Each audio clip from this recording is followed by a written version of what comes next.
उत्तराखंड में 2022 में विधानसभा के चुनाव होने जा रहे हैं। वही चुनाव को लेकर जहां सभी दलों ने अपनी तैयारियों को तेज कर दिया है, तो वहीं प्रदेश के मुख्य विपक्षी दल कांग्रेस चुनाव से पहले ही विवादों में घिरते नजर आ रही है। और इस बार विवाद पौड़ी जिले से सामने आया। आपको बता दें कि पौड़ी में एक कार्यक्रम के दौरान कांग्रेस के कार्यकर्ता आपस में ही भिड़ गए, जिसपे कुछ कार्यकर्ताओं की मांग थी कि संगठन को चुनावी चेहरा तय कर देना चाहिए कि चुनाव किसके नाम पर लड़ना है। तो दूसरे गुट को इसको लेकर विवाद सामने आया। इसके बाद दोनों एक दूसरे के साथ भिड़ गए। तो वहीं कांग्रेस के पदाधिकारियों की भी अपनी अलग अलग राय सामने आ रही है। सुनिए किसने क्या कहा।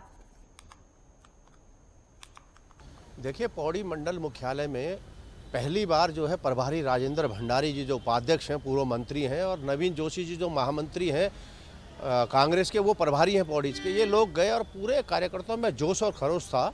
और जब कार्यकर्ता जुलूस की शक्ल में स्टेशन से होते हुए जब वहाँ पहुँचे हॉल में जाने के बाद गोदियाल जी का भाषण हुआ था, तो गोदियाल जी कहने लगे कि देखिए, चेहरा घोषित होना चाहिए और चेहरा घोषित करके चुनाव लड़ना चाहिए।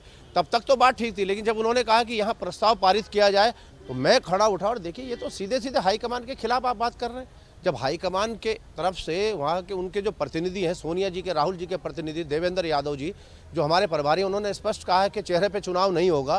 तो आप बार बार अगर ये बात कर रहे हैं, तो ये तो सीधे सीधे आप सोनिया गांधी और राहुल गांधी जी को चुनौती दे रहे हैं और ये कह रहे हैं कि हाईकमान के बस की जो हो कर ले, हम तो अपनी बात कहेंगे। संगठन की बैठकों में पार्टी की बेहतरी के लिए कोई ओपिनियन देना, मैं समझता हूँ कि ये तो अच्छा काम हुआ है। और सिर्फ गणेश गोदियाल ने नहीं ये ओपिनियन दिया। गणेश गोदियाल ने वहाँ बैठे हुए तमाम, मैं समझता हूँ 1000 से ऊपर कार्यकर्ता वहाँ पर थे, और उन 1000 कार्यकर्ताओं से पूछा और सबने हाथ उठाकर इस बात का समर्थन किया। क्या हमें अपनी बात को अपने हाईकमान तक पार्टी के संगठन की बैठकों के माध्यम से नहीं पहुँचाना चाहिए? हमारी बैठक में जिले के आदरणीय प्रभारी राजेंद्र भंडारी जी आ रखे थे, और हमने ये कहा कि भाई इस बात को ऊपर तक पहुँचाइए। और इसमें जिस कार्यकर्ता ने ये विरोध किया, किसी ने नहीं किया, सिर्फ एक आदमी ने विरोध किया। उनके अपने निजी स्वार्थ हो सकते हैं, उनकी अपनी निजी ओपिनियन हो सकती है। उनको ये कहा गया कि आप बैठिए और आप जब आपका नंबर आएगा आप अपनी बात कहना, लेकिन बिल्कुल उनको सब्र नहीं था। वो तो बिल्कुल बिकराल हो चुके थे। हरीश रावत जी का नाम ही सुनकर वो बिकराल हो रहे थे। तो मैं समझता हूँ कि ये पार्टी के लिए हितकर नहीं है। नहीं, मजबूत चेहरे का, सीनियरों का, वरिष्ठ लोगों का, उनका भी अपना एक इम्प्रेशन होता है, जनता में उनका ही मैसेज आता है, उससे दो राय नहीं है। लेकिन चेहरे से बड़ा पार्टी होती है। पार्टी क्या नीति है, हाईकमान की क्या पॉलिसीज है, नीतियाँ क्या है, लीडरशिप कैसी है, वो अपनी जगह काउंट करता है। चेहरा अपने आप में महत्वपूर्ण है, उससे महत्वपूर्ण पार्टी है। पार्टी की रीति नीतियाँ काम करते हैं, उसके हिसाब से काम करते हैं। तो उस दिशा में हमको विचार करना होगा, काम करना, दोनों बातें अपने आप में महत्वपूर्ण है। लेकिन हम लोग यहाँ बयानबाजी करके ये चीज़ें तय नहीं करते। ये बातें हाईकमान के विचाराधीन है, वो इस पर विचार कर रहा है और बहुत जल्दी नहीं वो उचित समझेगा। चेहरा आगे करना है, सब सहमत है। वो कहेंगे नहीं, सामूहिक नेतृत्व में लड़ना है, जो कांग्रेस का एक सिस्टम रहा है।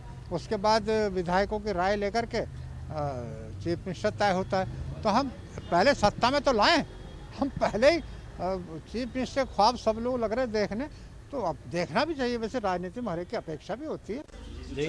देखिए हरीश रावत जी हमारे सर्वसम्मानित नेता है, और प्रदेश कांग्रेस कमेटी का जो अध्यक्ष होता है वो भी सम्मानित हमारे अध्यक्ष हैं। तो लड़ना तो इन दोनों के चेहरे पे ही जाना है चुनाव। और हाथ का चुनाव चिन्ह जो है ये सबका है, हाथ से बड़ा कुछ नहीं है। हमारा जो पंजा है यही हमें जिताता है। और जितनी सरकारें हमने इतने साल राज किया, इस पंजे के निशान पे हमने राज किया।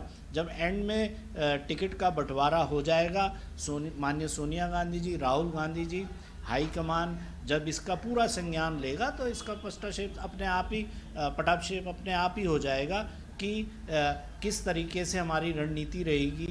देखिए, पहली बात तो ये बहुत ही मैं स्पष्ट करना चाहती हूँ यहाँ पे कि कांग्रेस पार्टी की ये प्रक्रिया ही नहीं रही है, ये हमारा इतिहास ही नहीं रहा है कि हमने कभी किसी के चेहरे पे चुनाव लड़ा हो। आप किसी भी स्टेट की बात कर लीजिए, क्या चाहे वो पंजाब हो गया हो, चाहे वो राजस्थान हो, चाहे वो मध्य प्रदेश हो, चाहे वो दिल्ली हो, चाहे वो उत्तराखंड हो, उत्तर प्रदेश हो, क्या हमने कभी किसी चेहरे पे चुनाव लड़ा है? 2002 में आपको भी पता है, 2012 हो या 2017 हो, कोई जो अध्यक्ष होता है प्रदेश का, हमेशा मेरे ख्याल से उसी के हाथ में कमान होती है और उसी के चेहरे पे हर इलेक्शन लड़ा जाता है।